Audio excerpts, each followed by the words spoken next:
Yoshua का ग्रंथ अध्याय 16।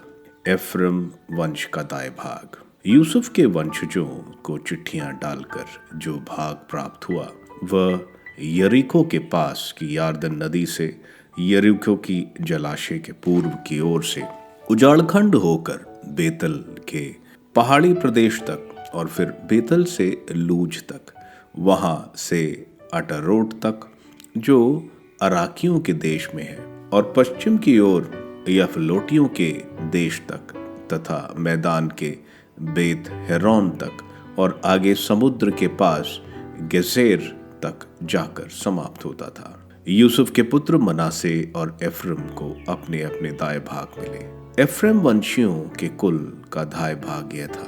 पूर्व में उनके दाएं भाग की सीमा ऊपरी बेत हेरोन तक अटारोट उदार थी, वहां से वह समुद्र तक जाती थी। वह उत्तर में मिकमतात से पूर्व और तनात शिलो और उससे आगे पूर्व की ओर यनोहा तक जाती थी।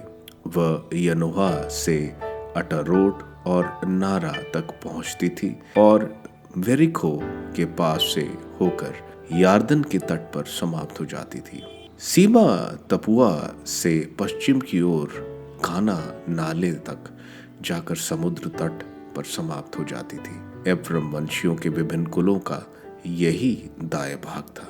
इसके साथ वे नगर भी थे जो मनासे के वंशजों के दाएं भाग में से एफ्रम के वंशजों को दिए गए थे। इन सब नगरों के साथ उनके आसपास के गांव भी थे, लेकिन वे गेसेर में रहने वाले कनानियों को भगा नहीं पाए।